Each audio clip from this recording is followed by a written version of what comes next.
Thank you very much, Mr. Gray, for our intro song. Stand up for your right. Stand up for your right. The Citizen Talk Show is a kind of a great and powerful platform created for citizens to understand their rights and be able to have a voice that we consider the way to stand up is by letting your voice be heard. So we want to welcome everybody. We want to welcome our audience to today's show. June 1st, the first day of the month. We want to welcome everybody and we want to bless God for reaching us thus far. And I also want to, in this public manner, before my brother comes in, before I introduce me, let me just introduce my brother, Mr. Honorable Molu Gray. On the other end, this platform brings you and myself together like we live in the same state, my brother. So sometimes, yeah, I feel too close to you because the fact we having the kind of opportunity to discuss issues can advance our country, and also look at the field of our society and how we can provide civil education to our people to understand, to improve their lives, improve their mental, you know, ability, so that the society can advance. So, Mr. Gray, I want to thank you also for your sacrificial and selfless intervention in the hunger crisis in your area. Your being in your neighborhood is very light because you're able to provide and help to share the gospel with number of people. And I'm very grateful for what you continue to do for people. And may God replenish everything you sow into this gospel, brother. And may God bless the work of your hand and let the gospel of Jesus Christ begin to go. And so, ladies and gentlemen, with me on this show is Mr. Mobulu Gray. Mr. Gray, once a welcome. How is the we are learning your doing for what the properties? Yeah, thank you. Again, Mr. Jala, as always, it's a pleasure to serve. We are seven leader, and we have been doing this for a very long time. Because we don't seek gratification, we don't seek publicity. So a lot of people don't really know this, but we'll continue to do what we do as God directs. There are a lot of needs in society, and like I said, this is one of the reasons that our partnership with you and others to come is to also replicate what is being done over here into Liberia, so at least we can reach some of the needed in Liberia, those that are in need, those parents that are struggling daily, to get ends meet. Those are the things that we look forward to in partnering with other people in Liberia. But again, yeah, I've been working on the property. I was really busy today. It comes sometimes, it comes once in a while, and then get a little tedious. But overall, we are good, Mr. Jala, and I want to thank you again for giving me the opportunity to appear on the show with you again. Thank you very much, Mr. Gray. It's a pleasure again to be with you here. And today, we have a very interesting topic, but this topic is so something, Mr. Gray. Here we want to look at the impact of law and order on Liberia's growth and development in the 21st century. And to explain our question further, one may ask, can law and order or can justice threaten the stability of Liberia? Can the execution of justice in Liberia, can the bringing about of justice in Liberia threaten the stability of Liberia? Today we're going to answer these and many more as we advance in this discussion. But Mr. Gray will give his view on what he sees will provide stability and true growth and development for Liberia. And I'll also come because it's a conversation we want to, based on our own experience, research, and academic understanding of materials, reading of articles, and all. We have come with the understanding with the results and the outcome of our research that the old people we only talk about yesterday. The aging people, with the aging people, we can talk about the past because because our life is already going. A couple of Nigerians are like, oh, the youth, we talk about the future. Already, it's a great. The future of Liberia, as we look at it, in the asset of justice, do we see change for a better future for the young, for the next generation of Nigerians? Thank you, Mr. Jala. And that is a no brainer. It is no, and I'm gonna stress on what I say no, because there's a saying that if you forget the past, you are bound to repeat the past into the future. You understand? We have experienced 14 years of civil unrest that are destroy properties and lives, took away lives, and have traumatized the lives of people living. Today, you could see numerous people. Before the Civil War, there were people in the street, but it was not in number. People with mental retardation, people that have been damaged by the civil unrest. You didn't see a lot of that in the street now and then. But now and there, the number have escalated. I was watching a YouTube video from, I think, cable TV, and there was a lady who always stand in front of people's car, and she would take a break, a stone, say she want to break the window, or she would throw the stone into the window shield. And I think they were somewhere across the Bushel Island, and this lady called Sedia. Sedia is one of the most popular person in Liberia, Sedia Williams. She used to own the Sadia bar. I believe you got to be familiar with her, Mr. Jala.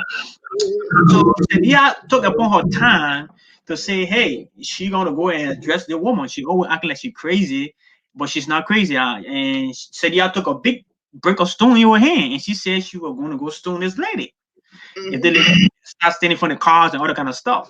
So when I was watching the clip, something crossed on my mind, and as Celia started to go towards the lady started to run, try to leave because she realized Celia had an object in her hand that could hurt her. So I said, and a lot of people are making comment, thank you, Celia, and thank you, blah, blah, blah. And I said to myself in one of my comments that I made, I said, the fact that she has an issue, it doesn't mean that she cannot recognize somebody trying to harm her. You know what I'm saying? I said we gotta understand this is a mental crisis going on, especially that we coming from 14 years of civil unrest, and we had the deadly Ebola that took away lives in our country. People are traumatized, and you cannot ignore the fact that they are, because you can see those who are physically traumatized walking the street and standing and begging or all that kind of stuff, stealing, all that kind of stuff. But there are people who are not walking the street, who are not talking to themselves. They are in suit and tie. They are traumatized too. It's just like we haven't seen that. But you will notice that at some point in time, you'll see somebody who really well dressed in suit and tie will do something crazy. And then you realize that, but why did this guy do this thing? And he was beautiful to dress. But it was because it was a mental issue. Liberia have not addressed the issue of mental retardation, the issue of traumatization. It's one of the things we are giving deaf ear to for a very long period of time, and it's growing. It's growing, and you have these people in the street. You have the issues. They are part of society. We have to do something to take care of them. So I just wanted to highlight that to you, Mr. Jala. And before, yeah, go ahead, Mr. Jala. Okay, thank you very much, Mr. K. You brought a couple of points out, but we'll try to tie it to the topic, the impact of law and order on Liberia's growth and development. The impact of law and order. So, if we continue to perpetuate the culture of impunity, where the law that we write on the book, the Constitution, the law our legislator right, if we don't have leaders that have the willpower, or even if we have leaders that have the willpower to implement those laws to the teeth, like my parallel was telling me during tournament time, no trouble time in Liberia, they had to execute people who kill other people. They hang them, and Tobo hang one of his own relatives because he came across the law. And Tobo said, "Well, he was not the one that killing his relative; it was the law that was killing his relative." So the family member got vexed with him and said, "Tobo would have created some condition to save the person's life." You understand? We need leaders like that. But this is the point, Mr. Gray. Before we even come to that level for a leader to have that kind of willpower to make that kind of decision, they should set precedent from past record. People who have violated the principal international laws on human rights, who treated human beings like animals. I don't care about the Abdio, Loma, Basso, Brown nonsense. But no child deserves to die for an senseless war. No child. They didn't know about door business. They didn't know about child stealer business. They know about nothing. That senseless people will wake up and kill them and will stay running a country or holding the people accountable. We're not going nowhere, Mr. Gray. And so, on this ground, I will tell you how emotional this show going to be today. Already, that's why we keep calling for war crime, and people think that we got, or something against anybody. We want to urge Prince Johnson. We want to urge any other person. Like Jacob Koruba continue to say, people play their role in the war, and they want to be able to get reason why they get involved. And if we, the Liberian people, can see that there's a need to forgive them, we forgive them, pardon them. If the Liberian people see that your killing was senseless, and you're still walking more in our country, that's why the killing culture continues to grow in Liberia. Because a lot of killers are still walking on the streets of Monrovia without justice being meted against them. That's why people can walk away with government money and don't get no fear that they will be accountable. Because in the past, people took government money as their personal money. That can't be done to this. And so, Mr. Gray, we are going to play a video of the Katakil massacre in 1993. You remember that massacre? Yes. That was horrific. Okay. I haven't seen the clip, but it was horrific. Just reading excerpts on what transpired, it was horrific. So I'll really be intrigued. 1,000 human beings were slaughtered. Wow. Babies, Wow. women, young girls were raped. Mm. And then we still got those criminals working in the country.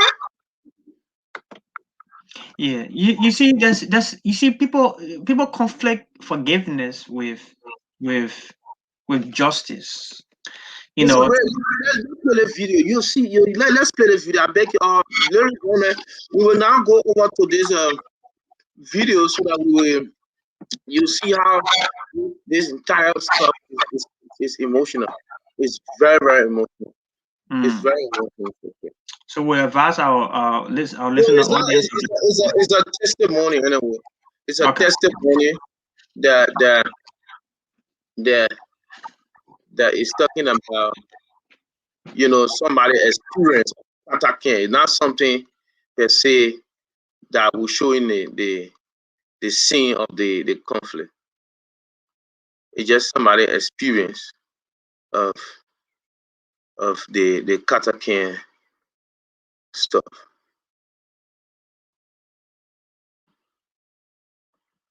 Okay, Mr. Gray. Now, is it playing now? Your age. I'm on 1965, December 8th. December 8th, 1965. You're working? How do you live? How do you survive? I said, my small working, I play cassava, small working. So you're a farmer. And then you do small business. Yeah, they are trying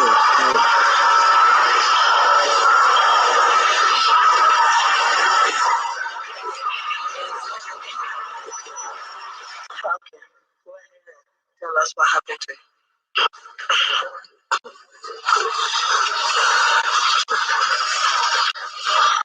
1993,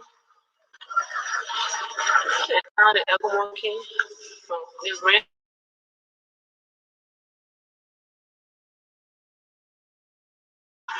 On 102, the poor reach here, the Echo Monkey reach here. And then for all back to happen. Because our area not safe. Once we were not safe, so when they carry off, when one carry call Karaska, I play whatever. At that time, we're pregnant. So now in April okay. So at the early June 5th. After at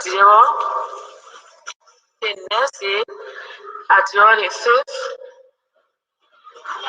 the 6th, June 6th, I would line soon morning, my mother-in-law, my husband, and my little daughter, and my sister came to speak to me. We all in a room. So I wake up to change my baby diaper. So I started hearing feet sound. I started walking. Now I call my husband and my mother-in-law. I said, oh, boy, look at the black girl. They think who will be outside and they just walking at it. Then the woman said, don't mind me. Well, it's still no time. I hope one son. I want people crying outside. I said, oh, but what happened? So I called and said, yeah, the poster was happy. But we hear a whole lot of noise. But saying that, you can't hear the people crying again. We hear noise. Saying that we just, the noise was just his children. So I said, oh, the Lord, the killing people. So I called my husband. I said, what you want to do? No, okay, also run. He said, no. Let me hear the point of fighting because they go sound all over. They were in a room. We know what. So for that, the people our door were coming.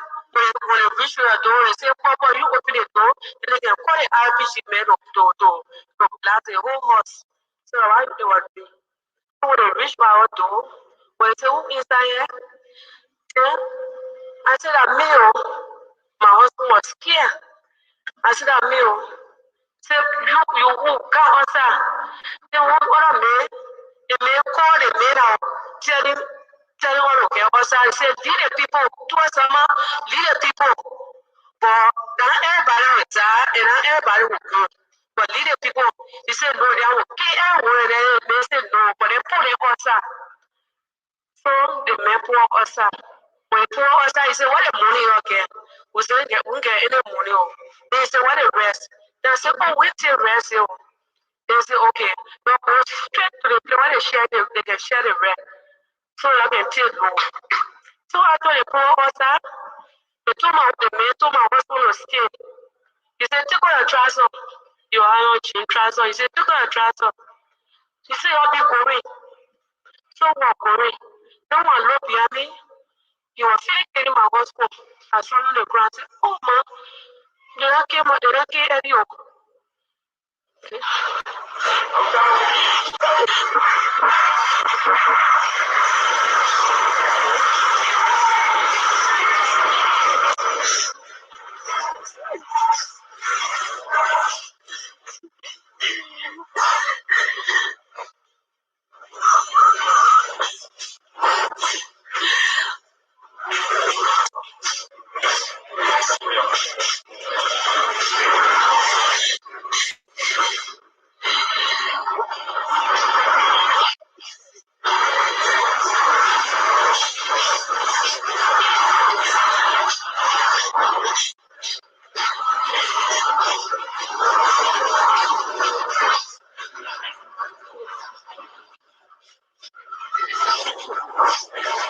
Yes.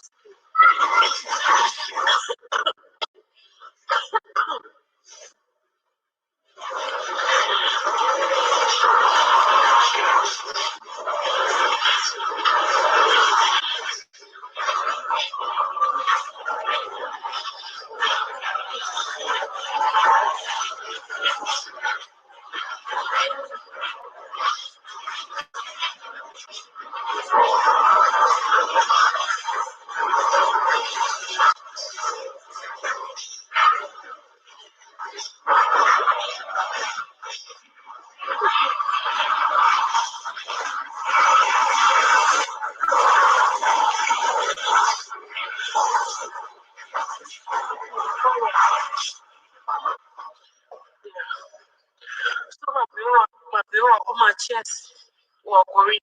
So we reached the place where they can share the rent. The boy, they were standing there. So Barry was already waiting. For the horse, all the horses that are Papa so bad before the horses they are passing, dropping all the body and passing between them. So my the new period on my chest. Then the boy said, see the period, you can't be told no. See the period. I said, how is the period? He said, I also be important one of the period where you get. So I said, no, I will hold the period with the low. I beg you, I will hold the period with the low. He said, no, give me the period. So he left me. I told the devil rest with the period in my head. My mother-in-law behind us. But I told her, I said, the two happy, let me go. The door is by the lay down there, let me go. But it did. God will for every one of us to die. She said, no. Let it check every one of us for my day. 2-year-old and 6-year-old. She put a girl by the poor door over the poor piece over here. So, we got on the road. My sister that was with me, she was pregnant. The ball, because she couldn't wear her feet, everything was swollen. The ball went open her stomach. And then, didn't believe her stomach. So, I'll go away. They said, anybody crap on the boy, you were there. The boy stepped to me. Back on my head with a baby in my head. Say, soon before that baby there. So, I'll go, I was not scared again. I was just happiness. So I waiting for cause very took me away. When the leper don't go far, they said, but hold the play for me and cut on the leper and that is the way on the leper. So I was just going cry. Say when you cry, you try. So I firing between my legs. He started kicking me on my back. Now go with the rest on my hand and then I'll wake up again. Crying, going. I know my lawyer. I started crying. I said, hey, God. I know somewhere that the tear our cry walking up. I never knew. I know where I was living. Going. I cry in my heart. So, one labor, because I was in the bed at 2 o'clock in the morning. One year, 2 o'clock, spirit of walking beside me. The person, the boy was beating me. The person, and I was swimming. Before they came, the person, I said, no, not my son.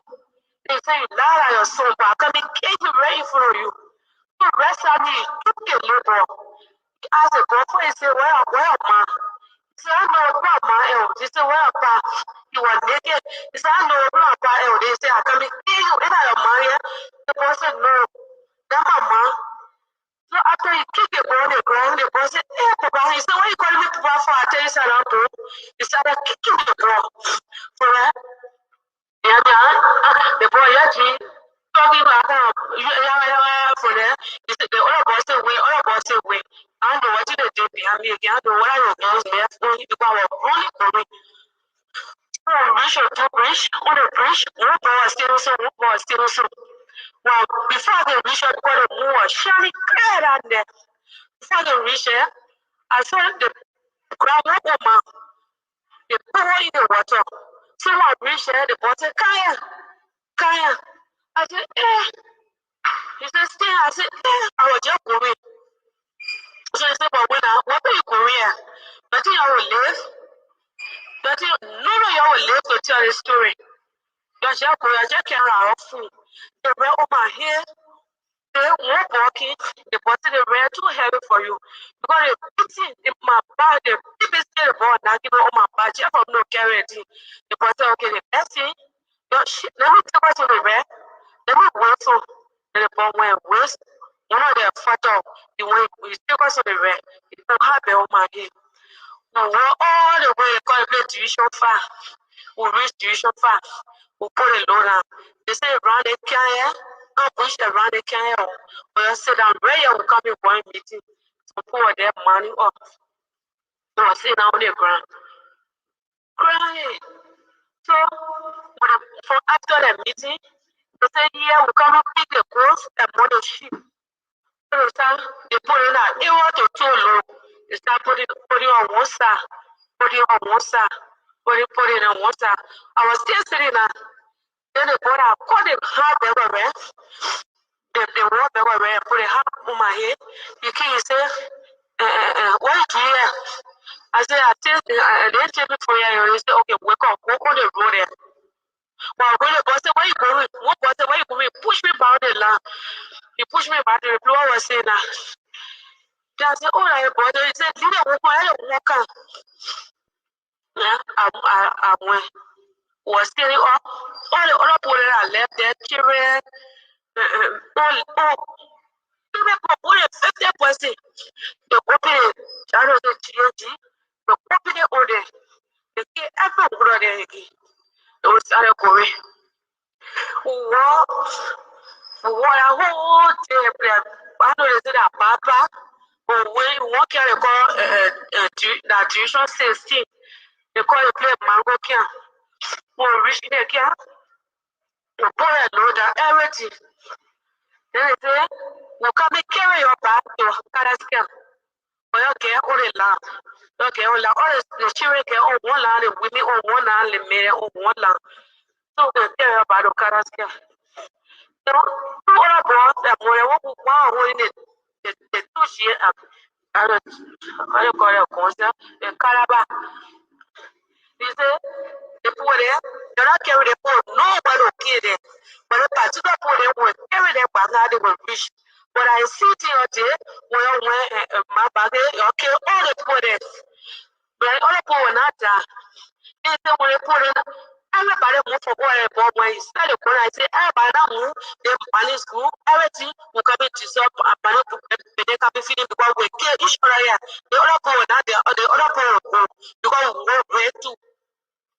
So they were making argument between themselves. The mother said that how can only rule the moral party and they say then the person here your new very well we did it last year. We did that in a can last year. You know that Ecomo will come and go there. You also go say I'm good for Ecomo, but you not say I'm good for Ecomo. You say we kill the people again. But the other people with that job, but we carry them. The hacker they left up. They say, okay, you go find your water, but stay back. So, we find water, the girls, if they play water, they were raping some women there. But go on my side, they don't rape me again. They were raping some small children there, all, but they never did to me. So, we slept. Sunday, Monday, there, they say, we'll carry you across the river. We'll carry you across the river. There's some boys that were more 4 boys. The one the state or one may call Samuel. He won't pray, use me. He was saying in the chair, they put all the pots in all down. I mean, they put it down. They say, I want to almost sit down. We start down. They move the project out. Okay, they set the bucket down. Rest I they say you are going to drink soup down there. And beer down there. So when they open the children from their back, down there, they started opening their back. Take out their hand. They open their body, take out their hand, they put it in the bucket. So there were 6 boys, they marked everyone they called a piece of ear. But we don't want to they came like you don't left among us and we went. Okay. When they carry us, we crossed the river. We crossed the river. We crossed the river, we slept. Down there, we slept to the place. All the men were there, they said, oh, Robbie, you're broke. All the women here. What I bring all the women here for? That woman baby, okay, I bring all the women here for.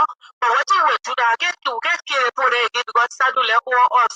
But next time you go in the mission, nobody will live. The power of that man was first you are having a person there. I say, I was scared.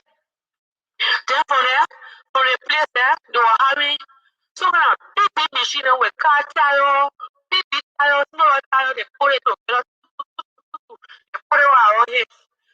We walk for that place, I know they tell me. We walk for there, we carry the tire there straight to Yagori. We carry the tire there, put the tire there down.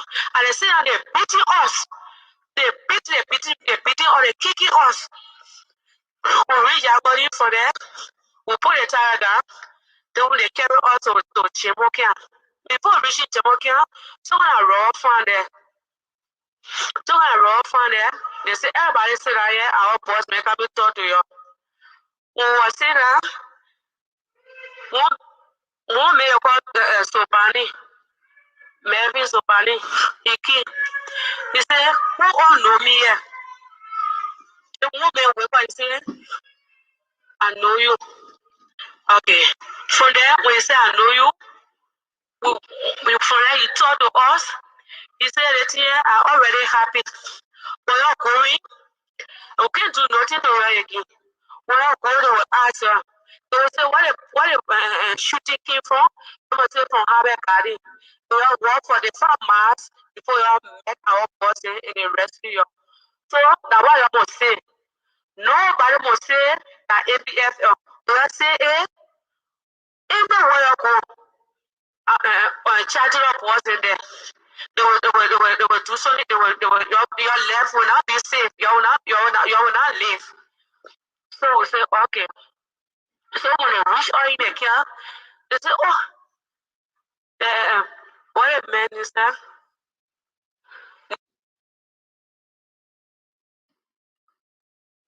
Mr. Gray,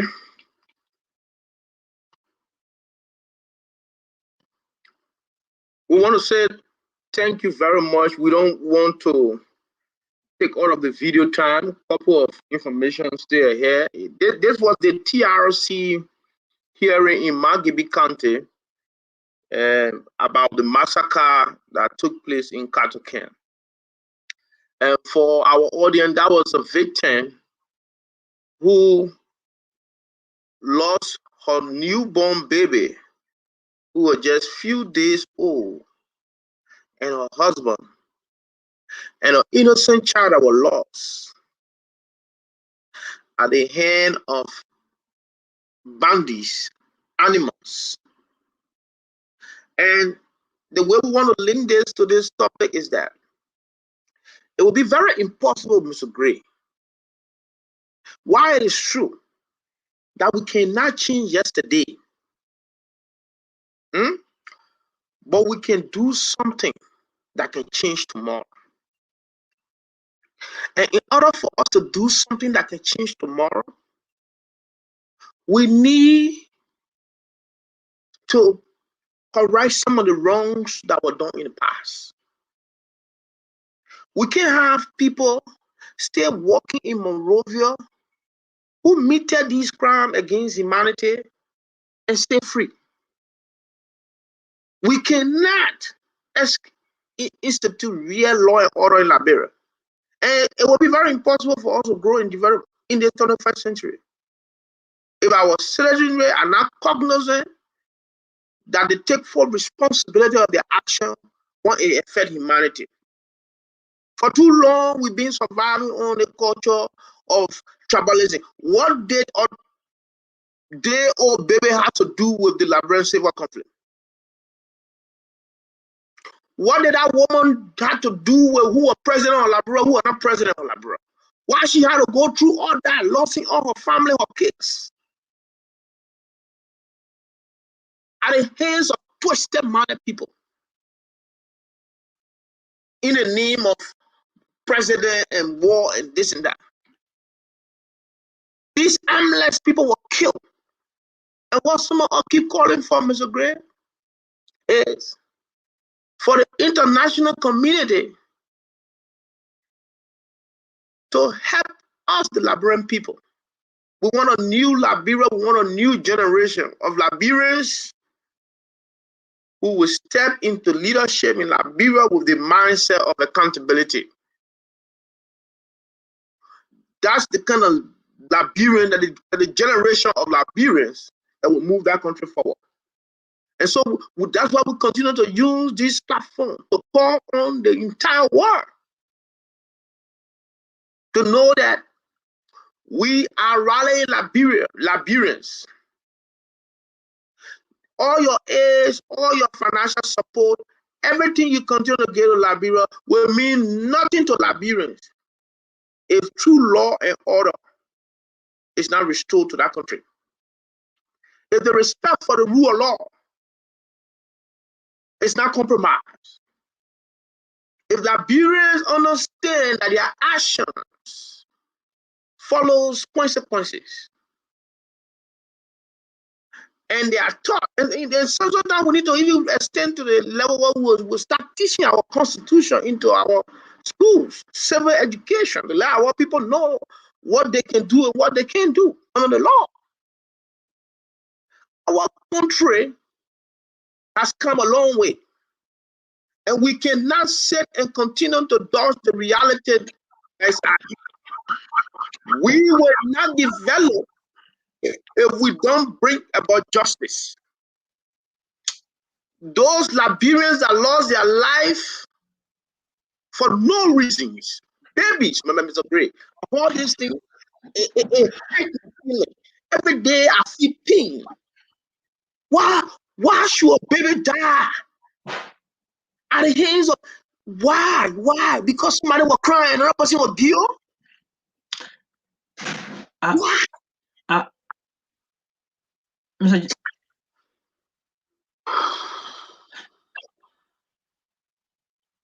Jada, can you hear me? For some reason, I'm not hearing you. I don't know why. But I'm overwhelmed. I'm overwhelmed by the content of the video, Mr. Jala, and it leads me to say this. Let us first and foremost understand what is the objective of law. You see, the objective, Mr. Jada, of law is to bring order in society so that the members of society can progress and develop with some sort of security regarding the future. Listen to that. With some sort of security, as I said, regarding the future. So we understand state makes law. So disobedience of state law causes what? It causes penalty. And that is mostly enforceable by the government. But I say this, Mr. Jada, to say that if there is no sort of security regarding the future, then there is a problem. Now, it leads me to say, which is not a law that is not enforceable, is not a law. We have a lot of laws written, but those laws are not enforceable. It's not a law. When the TRC recommendation came out, the government of the day, Mr. Jala, was to implement the recommendation. That was what needed to be done. Some people came about and said, oh, this is not the time to do this, this is not the time to do that. The fact that they delayed that, it caused more harm than good. Okay, it caused more harm.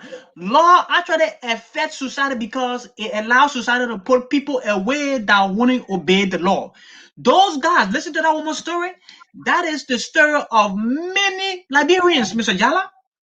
That is the story of many Liberians. She's just the one just bold to come out and testify. The people who commit crimes are not far off. They're not in different countries. Even they're in different countries. People know them. People know those who did it. Yes.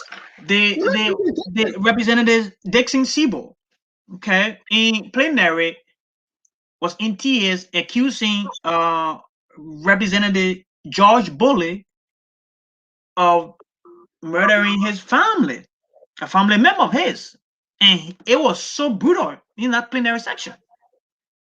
So it tells you there's not going to be peace when you are living with someone who actually murdered your relative.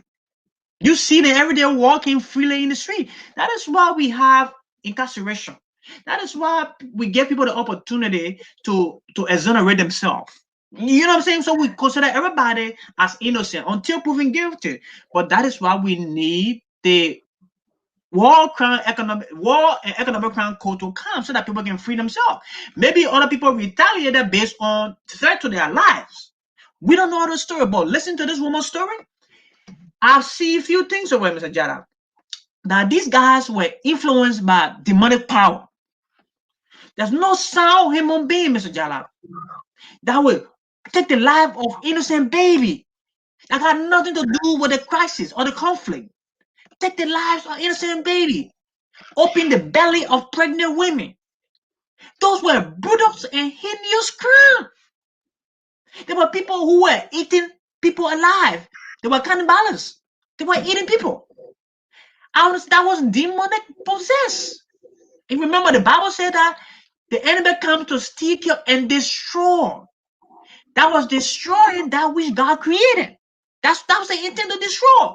And look at where we are today. Like I always tell you, we can sugarcoat this, but there is hurt. There is pain. There is animosity still in our country today because of the culture of impunity. People are hurting. People are hurting. We're talking about stoning people who losing their mind in the street. Do you know how that lady in the street I was talking about earlier, how she lose her mind today? You think she just choose of her own to jump in the street and start acting funny or crazy? It's traumatization. Not because you are fortunate to be walking in your sound mind means that other people are strong to condone. I'm even surprised that the woman is so brave and strong to be in her mind to explain the story. Other people have been victim of them, Mr. Jala. But what I can tell you is that this lady, she said that they told her that nobody from this crowd should live that will be able to tell her story. But I can assure you that she's alive and her story is gonna go public. We're gonna amplify her story to bring other those who will be violated to justice. And not just bringing people to justice, to deter those who are also thinking of similar crime to humanity or against humanity. We need to put that in place. The government is not going to do that. I said it to you earlier, Mr. John. The government is not going to provide that safety. The government can maintain peace. But the issue that Liberia faces is not the maintenance of peace. It's about addressing something that was deeply rooted. We don't want people to ignore this. Mr. Jala? Mr. Craig, the peace, can it be possible in the absence of justice? No, they cannot. You cannot maintain peace in the absence of justice. Justice is a key component of the maintenance of peace. And we always tell the current government, now look, sometimes our government will come into place to come start, they play other government and start. Can't hear the other government and say the building road, doing development. We've been hearing that for long. But routine always happen and we don't go nowhere. What we are calling for, Mr. Gray, and we got to keep calling for this. If the international community want us, we are here to let the world know any pressure group that is calling for war and economic crime to Liberia, just let us know we are prepared to solicit far support for all across Liberia and campaign to get our people standing up to get the world investigating those that are beyond the backwardness of Liberia of the day. They are making today Liberians, everybody want to leave the country, and the opportunity is not afforded everybody to leave. Because when people in our country see that they don't have a future. Today, the country has been embedded with the culture of killing. Killing people is as easy as drinking water in Liberia. Why? It's because people have lived to see people's life being damaged and nothing come out of it. Nothing come out of it. They just evaporate in the air. Absolutely. So killing in our country continue to remain a culture. You deal with it. How do you handle law and order? Are you going to handle law and order on the basis of what they're making law? No. That's not how you handle law and order. Law and order will be handled from precedent. People, you can't get criminals in a society benefiting being paid. Because, Mr. Gray, look at what happened to the lady that I was explaining. This lady now currently, how she surviving? She was born 1965, June 8th. Her whole future was jeopardized by political conflict during her time. When her eye opened, when she became a woman, she never had opportunity to get educated. She burst into the war as a young woman. She started to start a family. By our tradition, the man is the breadwinner of the family. They started to have children. What role did she play in who became president of Liberia? She just gave birth a day ago.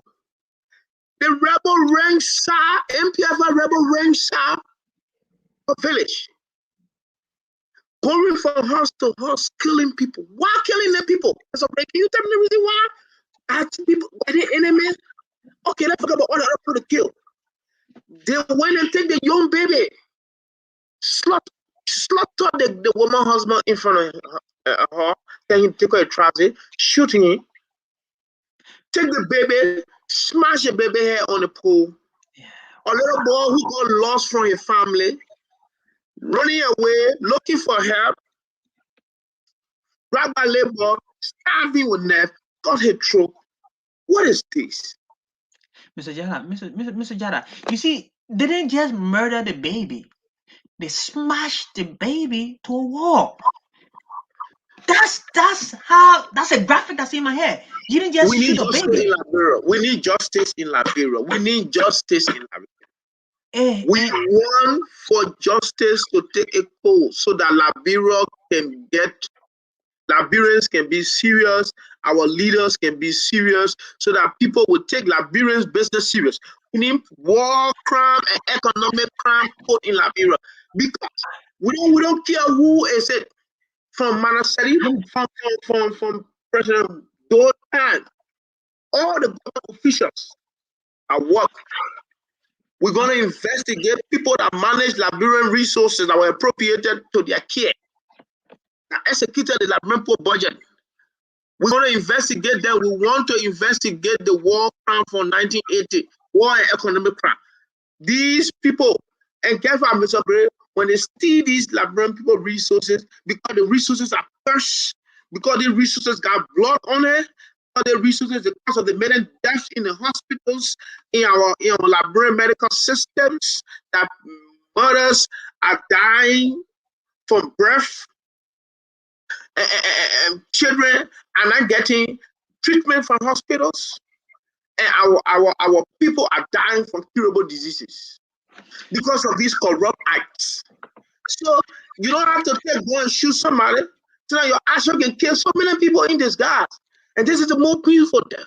So we need economic investigation.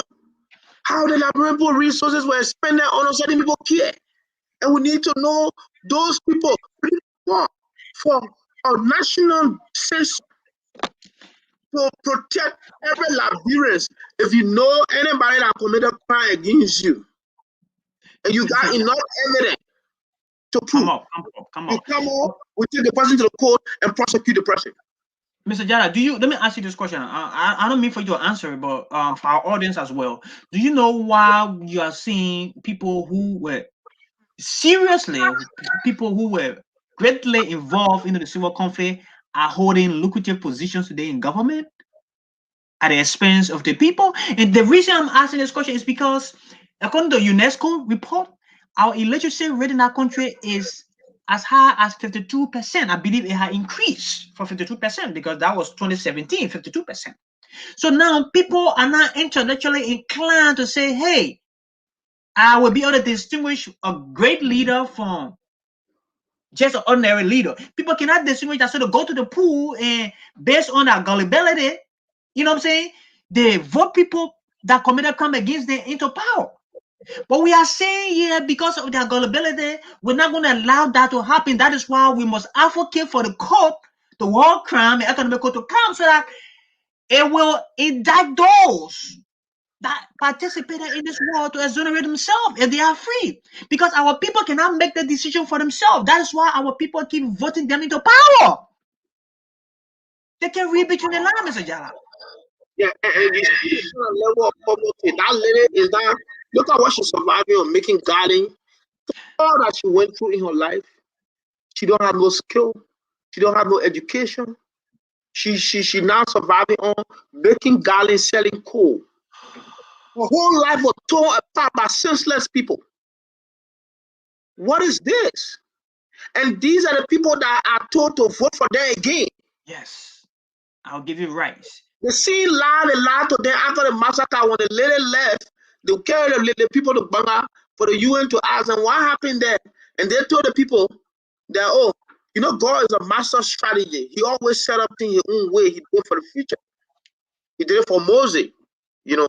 So he can do it for anybody. The people went to Chancellor and they tried to make a story through the people and say, Don't say that MPFL people kill people in Kazakhstan. Say you're there, the people can start shooting, those who can start shooting, and your walk 45 miles away. What kind of lies is that? They make up those story. And these people who are the victim of the circumstances are in Liberia walking around with those who perpetrated crime against them.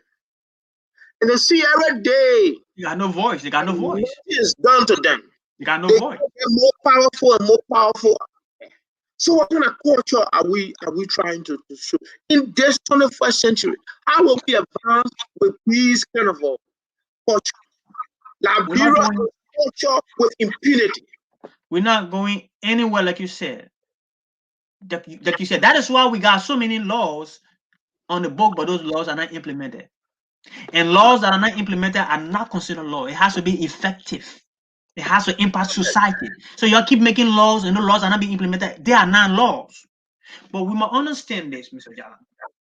We as Liberians that were victim of that crisis or those crises, we need to come together and start more slinging each other. And start thinking like people walking the street talking to themselves are crazy because of their own responsibility or their own fault. We gotta be very sympathetic that these people, you don't know their story. It's just one story here today, Mr. Jara. Some people cannot even speak anymore because they are traumatized. You don't know their story. So that be sympathetic and don't feel like, oh, that person not crazy. Let me take a stone and I'm going to stone you. You're going to come to your senses. No. Because you were able to deal with that 14-year or civil conflict doesn't mean that I may be able to deal with the stress that came with that. That's individualism. So we got to think about that. Instead of stoning them, instead of trying to get rid of them from the street, how about we get a place to take care of these people because we don't know. Mr. Jala, we said this before. Yeah. But the more important issue now is when justice is highlighted, when justice is brought on the front burner of everything we do in Liberia, that would drive a lot of things. I agree. That would mean that if you give people responsibility, or when people are in leadership, they will get at the back of their mind that on their stewardship, decisions made, they should be prepared to live with the consequences. That's the essence of that. So law and order is there to provide consequences and deterrence. So people will say, "Oh, I can't do that because I will go to jail." In America, man, I don't want to go to jail. It's fair enough. It's fair now, if you don't go to jail, you'll not do what to take you to jail. So we make it clear. Who Prince Johnson? What motivated you, Prince Johnson? If somebody can get evidence against you that you maintain heinous crime, there will be consequences as per international law. You can. That's why I told people. We must have having a conversation, Mr. Gray. I said, I don't like this tribalism business. And Liberians believe that you gotta be tribalistic to be nationalistic. I don't believe in that. People runs the world. People runs the world. People are the make up the world. We all in this world here in this world together. We just get a system that group of people decide to govern themselves. If possible, you can live on this system. You want to get on this system. And that's what we call country, we call state. But above all, globalization has to do with the people. So people interest should be above any leadership concern. Should be the subject of any leadership goal or any leader's goal. People, the well-being of people. So what does that have to do with tribe? I don't care whether you Manigo man or you Crown man or you Muslim man or you Christian. As long as you're a human being, you should be given what human being need to survive. You should be treated like a human being. I think that's Christianity. Because Jesus Christ did not even distinguish between who are this. He said, I came for the whole world. You know, and we need leaders that are people centered, that are people conscious, that are people driven, that want to be a part of the solution that will impact people's lives. We don't need people who will go into leadership for selfish motive. You know, and for us to have this kind of leaders step into the fray, these guys who violated our law, these guys who continue to bring the divide and rule, will have to be brought to book. The international community will have to come and help us to get them out of that country. We, Mr. Gray, for our generation, for posterity, the country we were born in, Liberia, we love with our heart. For our nation to stand. I'm the only person from Africa that work where I work. Yeah, I say I'm from Liberia because some of the guys, the veterans, and who were in the army with some guy, they said, "Oh, me, I want to know people from Nigeria." I said, "Oh no, they got Liberia." He said, "Really? They got a place called Liberia? Where is Liberia?" You know, and can you imagine? Our country is making no significance to the world. That people don't even know we exist. Why? Because we got a culture there that does not highlight human interest. So because if you highlight human interest, you will highlight the issue of justice, law and order. And in the case of Liberia, in order for that to work, Liberia will have to go to a pass and rule all the people that contribute to its current status. Why it is what it is for 170 years. What can we do? What resources we have at our disposal? Who are those? We need to have a national dialogue on this. Who are those entrusted with these resources? What did they do to move our country ahead? Because these people who call themselves leaders, they are accountable for the next generation. And this is the biggest form of this. To keep our people ignorant, to keep them in perpetual poverty. Look at all the mayhem that woman went through for no reason. She stayed in poverty. Yes.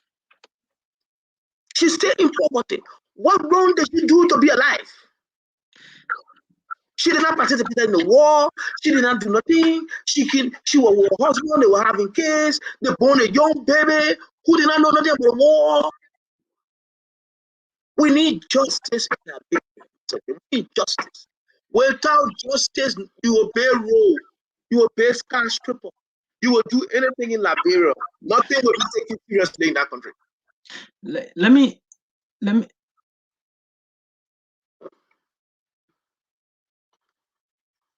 Hello? Yeah, Mr. Jao, we're not hearing you. But let me say this. Mr. Jao, let me say this. I think the biggest step that many Liberians have been calling for in the establishment of this World Economic Crown Code was for the Liberian president to take a step forward and endorse the idea. And let me take my hat off to President Manawia and George Manawia. I believe in 2019 he sent a communication to the national legislature, actually, to pick up the issue and provide guidance on the implementation of the TRC report. You know what I'm saying? That was 2019.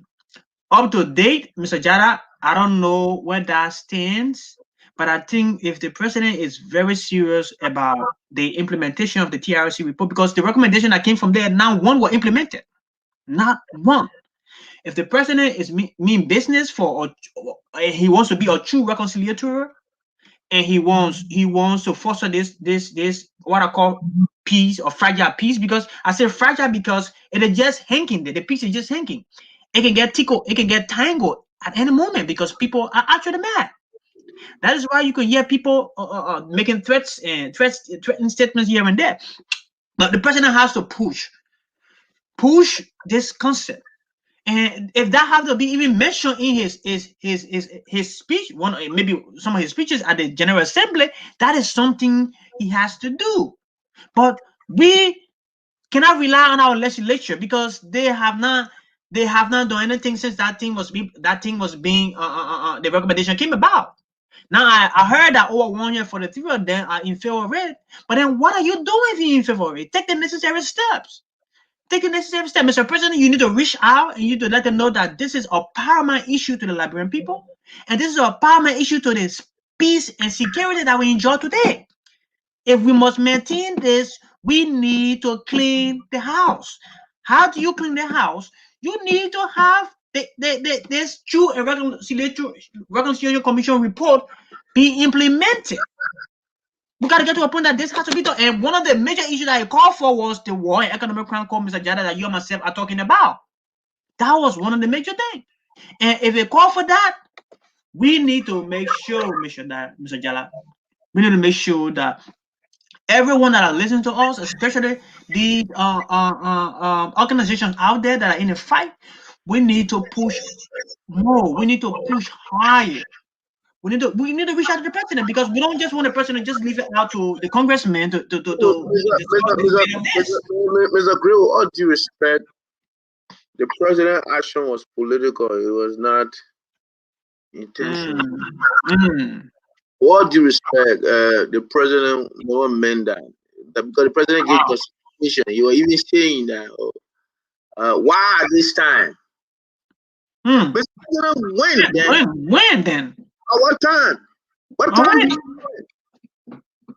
It should be an honor to you to do your time because the history comes set. Wow. He said, why this time when we're talking about development, when we're talking about Mr. President, come on. There can be no development without law and order. There can be no law and order without justice. You can get all the police where you won't get. When there's no precedent, when impunity is still a culture, law and order is just a matter of police state on the book. The people will not hear it. Killing will be a culture. As you can see in Liberia today, ballets usually just dump on the street. We don't used to see the kind of thing before. No more they will come to us. It's mob justice. People taking action into their own hands because we failed to do that. The government failed to do that. And some of the reason they seen peace and development you want to do now as a government, it becoming stalled because you lack the will to take the action that can further support your effort for development. But now you are taking the wrong way for development. Your way of going for development is to table justice, to table to bring out impunity and to table justice. You say, okay, by that, I will focus on development.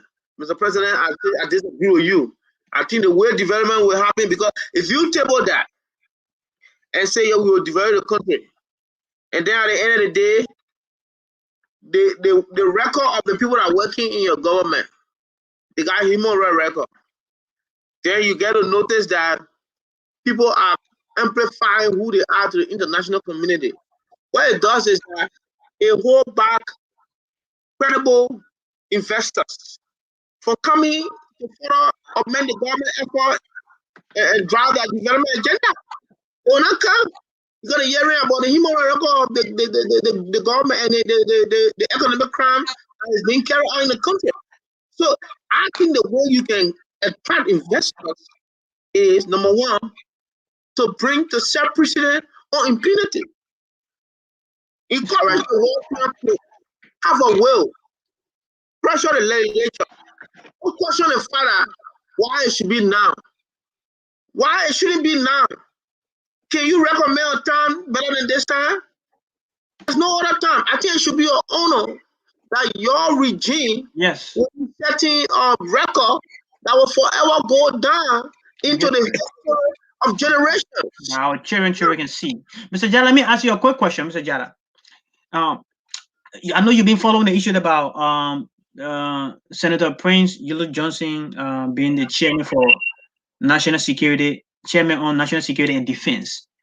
What national security expertise does this man have or defense other than being from a warlord that we will put him in that position to tell us exactly how our security strategy should be going? Look, it's a disgrace to our nation, and that's why the U.S. spoke against that. Why are we going? I don't think the U.S. spoke on the basis of that. I think the U.S. spoke on the basis of human rights Violation.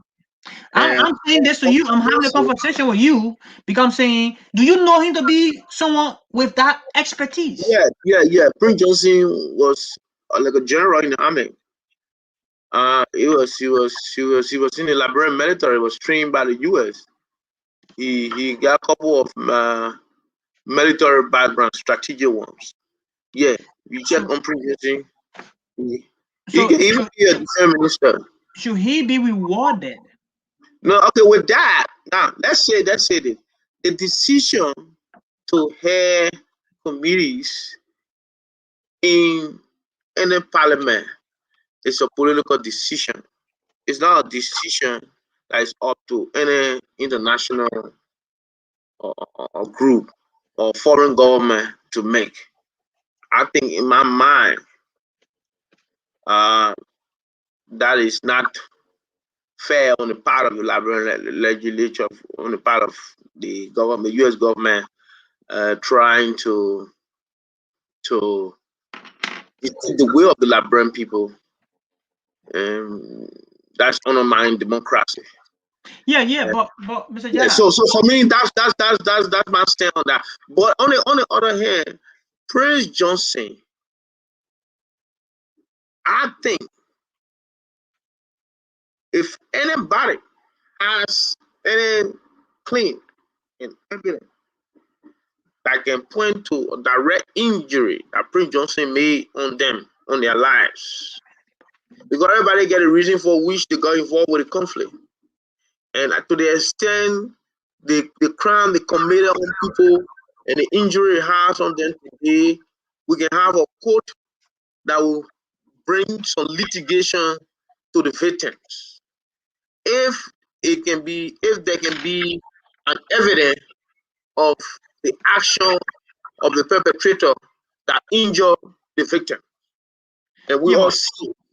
But no, there'll be numerous of people that will come out for most of these things, you know. With the court believe, they have a date of them, Mr. Gray, they have. The court, yeah, they're gonna say that, but the court believe that what they say. Because if you're accusing and I'm debunking what your accusation, what it's all about, there's no evidence beside you saying something to the court to believe you. You know what I'm saying? So it make it very, very hard. Yeah, you see, in some of these investigations, from my own experience over the years, information is not obtained only from one source. You get information, it can be validated. And once the same information can be validated through several mediums, those information can be admissible. The court can use them, except for the one that can't be validated. So you're calling people names, and other people testify the same people name, the incident occur, the place, the time, you know. A lot of things can draw people, even in crime investigation. People know how to get about giving justice to people who commit crime against people even 50 years ago. That is simple to law enforcement, criminal justice, you know, practice. But here is the main point. Mr. Gray, the only way we can do anything to move Liberia ahead, the culture of impunity, we need to find a way to deal with it. If we can't deal with the culture of impunity, people in our country will be given resources on behalf of majority of the people. They will take it for their personal use. At the same time, you have a whole nation because somebody was elected to be a president, he feels that he owns a country. He's not accountable to nobody. You understand? He does whatever he wants to do. We can't have a society like that. For some of us, we have made up our mind that God made us and allow us to be birthed in Liberia for a reason. We can live for the rest of our lives without doing anything about that country. If it costs for some of the reason to emancipate our people from the social injustices that have been meted against them by selfish and greedy men who call themselves leaders and who continue to perpetuate their generation into poverty, and backwardness. If it costs that with all our lives will be to fight, to pour heart to these kind of people, to make sure that we have a society that will provide opportunity for its own citizens, that will see it as a responsibility to improve the life of its citizens, that will see it as a cardinal responsibility if one person died within the border of Liberia. You understand? And we need people with that kind of mindset. But how do we get them? When the people who commit the crime, who committed crime in the past, continue to keep yourself, surround yourself with all the wealth, keep yourself more powerful, and keep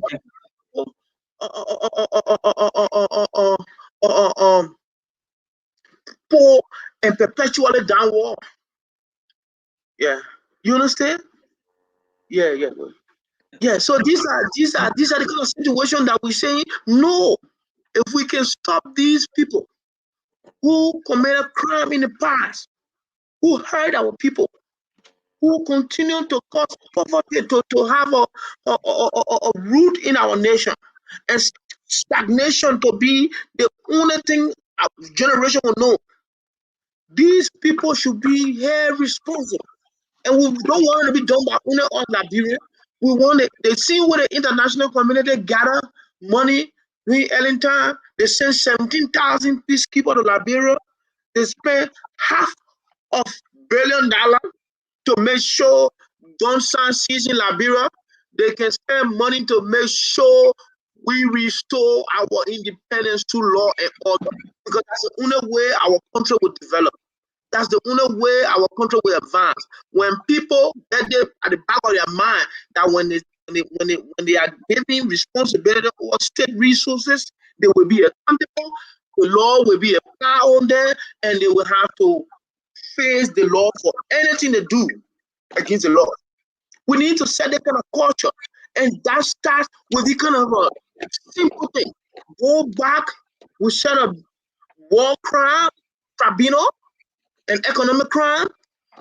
We go back to 1980, start to investigate all the crime that were committed against Liberian people. Histories are there. We bring them out.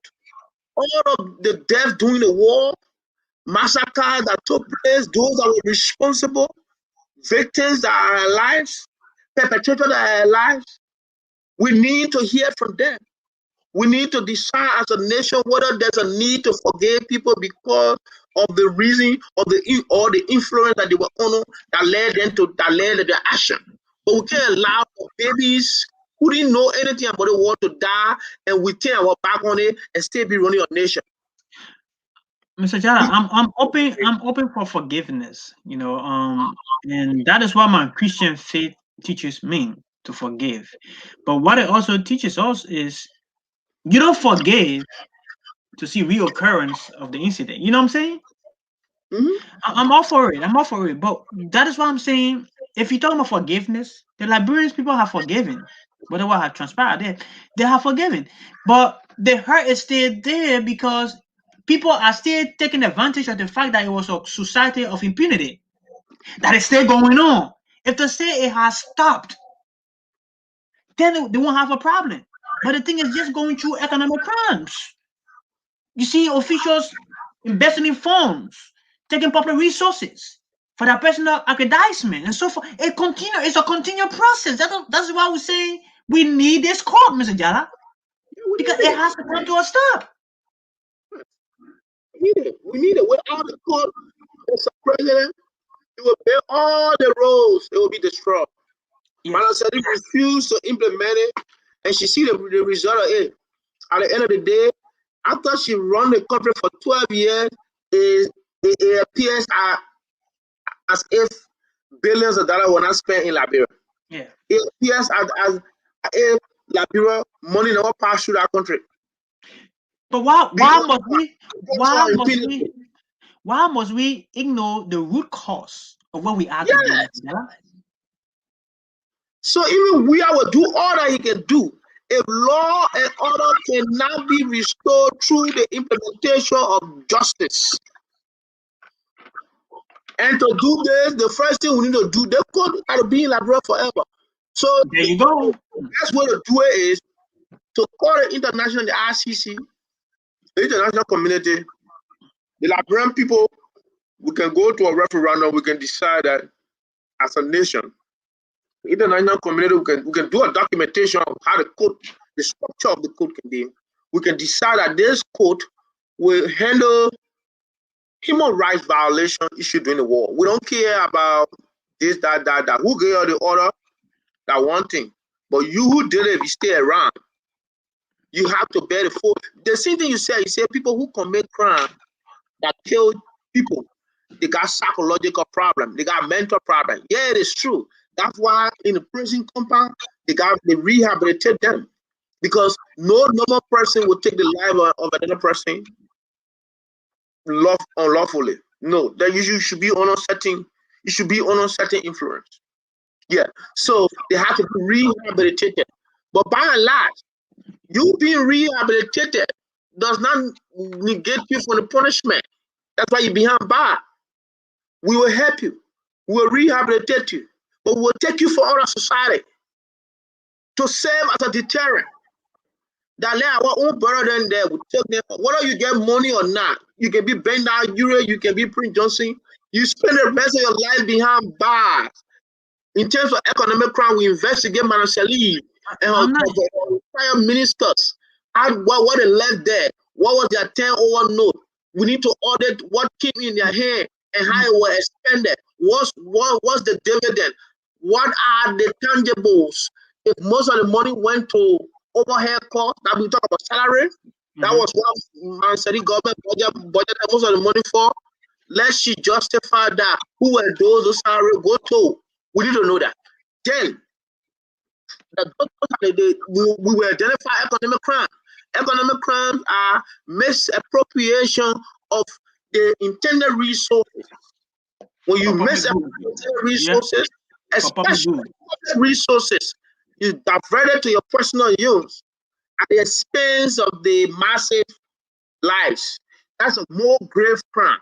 Yes. It's that even as those who go on the battlefront and kill women, we need to get you behind bars. We need to get this thing done. And if we can clean Liberia of these criminals, if we can clean Liberia of these crooks, these blood-tested demons, I can assure you that true growth and development will be restored to Liberia in the 21st century. You will see Liberians from all walks of life. Look at Ghana.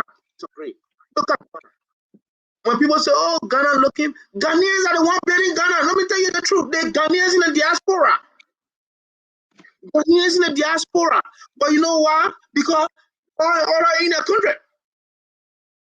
Ghanaians you don't do anything that will go with impunity. Absolutely. And they proved that time without time. Ghana has proven to be a stable place for years. Because law and order is intact. So why is it that Liberia can't do that? Look at Jerry John Rolling-Ton. You understand? They had a whole lot of investigation of atrocity because they wanted to make sure the corrected pass. If you don't correct the pass, it's a problem, man.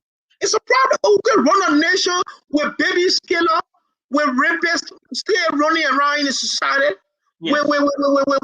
Matter of fact, they're gonna even harm the innocent people in society because they're running around, and that's the danger. That's the danger. We need to get the people behind bars. We need to get this out of national politics. You know that very well. On the world to help us do that. You know that very well. If you commit economic crime in this country, guess what? They're gonna come for you. They don't care who you are. They're gonna Yes, come to you. If you are guilty, you are going to be a billionaire. You are going beyond bars. We are seeing a lot of billionaires. yes.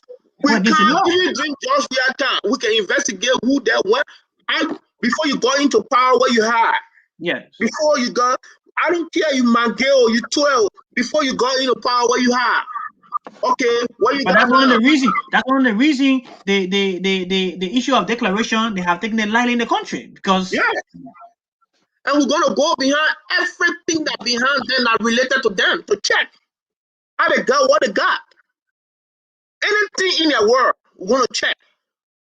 And then we gotta know that you don't deserve it. You didn't open any company. You didn't institute any invention. You brought nothing to prove that people pay government take you. it back. Government take it back. You understand? You went and used the public resources to make yourself a rich man. When you pass it around and say, oh, Twe coming, oh, Mage coming. On who resources? On who resources? Are you acting like Mr. Boss, Mr. Big Man? On who money? On the Liberian people money. It's not your own money. You understand? And you shouldn't be passing around acting like it's yours and spending it like it's yours. But And so we I've, need to teach I've heard every people. government official a lesson. I've heard most of the time you hear government officials say to you, "You know who I am.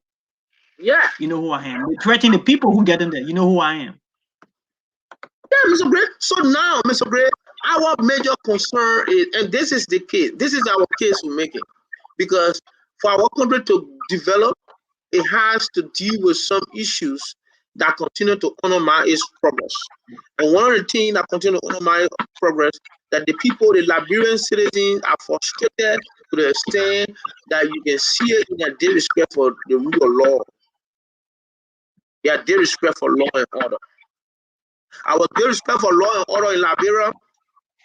Can you imagine, Mr. Gray? Today, when you hear what happens in Monrovia, on the street of Monrovia, they say when you see the traffic, what causing traffic in Monrovia, one person will just jump on the other side of the lane and want to drive there and go park a car and go sit down and go drink beer. When you see the reason why there are traffic in Monrovia, you don't even understand why. There's no reason. It's all because of lawlessness. Everybody doing their own thing. All because of no law and order. One police too drunk in the middle of the traffic. In fact, the police is the one who caused the traffic more. No law, no order. Why? Because the culture of impunity, the people who so execute the law, they don't stand the moral ground to do so. They are the perpetrator of the real crime. What right they will get to tell the people to do the right thing? So we got a whole society plastered with inaccuracy. We need to correct it from the bottom. We need to deal with impunity. We need to set an example for the next generation. We need to ensure that people be accountable for their action.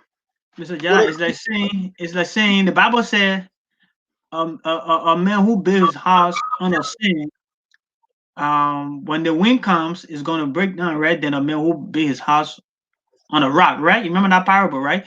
It's like Liberia is building his house, a beautiful house. Liberia want to build a beautiful house, but the foundation is on a sand.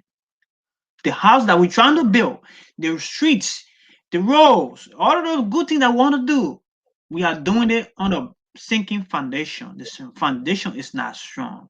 So, Mr. President, we know you are doing your best to do all of these things. We are telling you it's going to crumble if the foundation is weak. Our foundation is weak. Until justice is served to those people who were gravely humiliated, those people who were victims of the crime committed against them, they didn't have any reason. They did not participate in the things. Whatever you try to do, it's just, like I said, just building a house with all foundation. When the wind comes, it's going to go down. So my advice to you is, let's go back to the foundation. Just make sure that the foundation is solid. They use concrete. Let's try to talk about the root cause. Let's look at the root cause of where we are today. Let's address that with sincerity and honesty. Let those that need to exonerate themselves. Let those that need to take the blame and go beyond bad, let them do so. That is the only way. And like we're saying, we're not just saying war crime. We are saying economic crime. Economic crime, Mr. Jada said, is as heinous as war crime. Taking public resources for personal gain. There are a lot of things going on. That is why we cannot, the honorary people cannot get the resources, or the resources cannot reach the honorary people, because it is being hauled by a few individuals in government. Mr. Jada, I just want to share that with you. Thank you very much, Mr. Green. And my final comment would be that want to encourage the Liberian people to remain courageous and steadfast and strong. This is the right way to go to fight for justice. And there can be no true peace without justice. And there can be no security without justice. So we need to ensure that our government, Liberians, we need to stand up and ensure that our government encourage the coming of the war crime code. The legislature should make that part into law. We need to budget resources for that code, war and economic crime code. And we need it to be spearheaded by our foreign partners, so that it will be transparent enough. We want to ask the international community, they can help us sponsor that code. Not from the Liberian people resources, but that will have to, they can get the backing from the Liberian people to make sure that code is established in Liberia, and that they can preside over it to help us bring those perpetrators of heinous crime against humanity in Liberia. Our brothers and sisters whose blood continue to soak the ground, and they lost their lives for no reasons. These people had no direct impact on the political structure of our country, but they were killed by senseless men. And so we want justice for them, because we believe these justice are the only way that our country will be liberated spiritually, and thereby manifesting its physical intended purpose it was established for. Liberia is a land of liberty. It's a land that people go to, they get hospitality. And the irony of Liberia, we can't have another image of Liberia that we can't cut short. An image of cannibalism, an image where you only see they talk about people eating people's heart, talk about killing, they talk about crime, they talk about poverty. We can do better. We can rewrite our image by bringing impunity to an end, and by putting justice in place so that law and order will rule. Then true growth and development will be actualized in the 21st century. So I want to say thank you, ladies and gentlemen, for your time with us, and we always encourage you to tune into our conversation every Tuesday. Mr. Gray and myself will make it our business with the taking team to be here to share our view to the public and to encourage all of us to be there for Liberia. Liberia need you. We love you. And we want to say thank you for watching. Yeah, Mr. Gray.